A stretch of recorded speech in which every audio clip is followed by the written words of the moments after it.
జీవితం ఎప్పుడు ఏ మలుపు తిరుగుతుందో ఎవరూ ఊహించలేరు.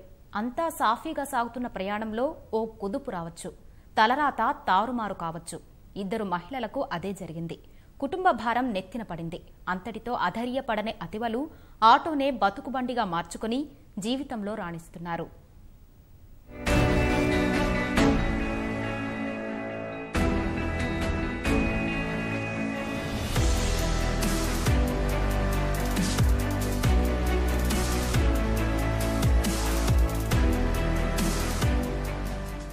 నిజామాబాద్ జిల్లా ఆర్మూర్ మండలం డొంకల్ గ్రామానికి చెందిన వసంతకు ఆదిలాబాద్ జిల్లా కడెంకు చెందిన లక్ష్మణ్తో వివాహమైంది. పెళ్లైన 4 ఏళ్లకే భర్త మృతి చెందగా కుటుంబం కష్టాల్లో కూరుకుపోయింది. దిక్కుతోచని స్థితిలో 3 ఏళ్ల కొడుకుతో బతుకుదెరువు కోసం వసంత నిజామాబాద్కు వలస వెళ్లారు. ఆటో నడపడం నేర్చుకుని కుమారుణ్ణి ఉన్నత చదువులు చదివిస్తున్నారు. తల్లి కష్టానికి ప్రతిఫలంగా విదేశాల్లో ఉన్నత చదువులు అభ్యసిస్తున్నాడు.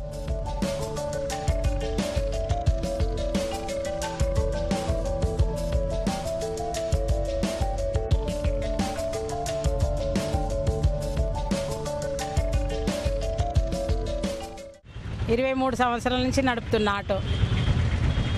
ఒక బాబు చదువు కోసము జీవితం గడవటానికి ఆటో నడుపుతున్నాను. కుటుంబంని పోషించడానికి ఆటో నడుపుతున్నాను. మా భర్త లేడు, చనిపోయాడు. కిరాయి ఆటో ఇది రోజు 200 ఇచ్చి నడుపుకుంటాం. కిరాయి ఇస్తే నడుపుతాము, లేకుంటే ఖాళీగా ఇంటికాడ ఉంటున్నాం.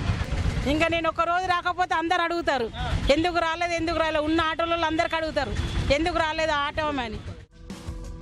వసంత ఆటో నడుపుతుండడం చూసి 2015లో అప్పటి నిజామాబాద్ కలెక్టర్గా పనిచేసిన రొనాల్డో రోజ్ అభినందించారు.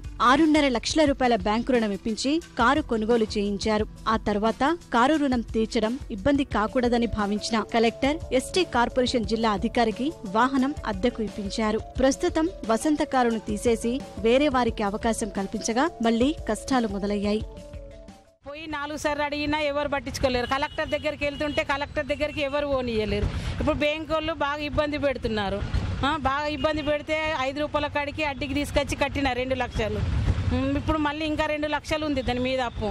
మరి మా జీవితము ఎట్లా గడవాలో మాకు అర్థమవుతుంది. ఉన్న ఆటో అమ్మేసుకొని కారు ఇచ్చిరని ఉన్న ఆటో అమ్మేసుకున్నా. ఆటో నడుపుకున్నా నా బతుకు, నా కొడుకు జీవితం, మా జీవితం బాగుపడుతుండే. ఇప్పుడు ఆటో లేదు, కారు ఉంది. కారు అప్పుల పాలైపోయినాము. కరీంనగర్ సుభాష్ నగర్ కు చెందిన సంగీతరాణిది మరో దీనగాథ. చిన్నతనంలోనే తండ్రికి దూరమవ్వగా తల్లి రాజవ్వ అన్నీ తానై పెంచి పోషించింది. సంగీత ప్రేమ వివాహం చేసుకుంది. ఆడపిల్ల పుట్టిందని అత్తింటి వాళ్లు వేధించారు. ఆడపిల్లకు పెళ్లి చేయాలంటే భవిష్యత్తులో కులాలు అడ్డు వస్తాయంటూ హింసించారు. చేసేది లేక సంగీత తన చెల్లితో కలిసి ఉంటోంది. పెద్దగా చదువుకోకపోవడం వల్ల ఉపాధి దొరకడం కష్టంగా మారింది. చివరకు ఆటో నేర్చుకున్న సంగీత 3 చక్రాలే అండగా కుటుంబాన్ని పోషిస్తున్నారు.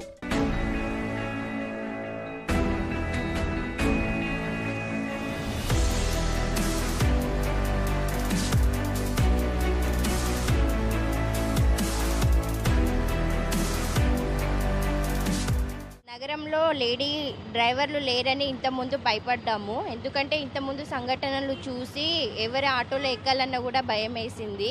ఇప్పుడు ఈ ఆటో డ్రైవర్ లేడీ ఉన్నారు కాబట్టి మాకు ప్రయాణించడానికి కూడా ఎలాంటి ఇబ్బందులు కానీ ఎలాంటి భయాలు కూడా లేవు.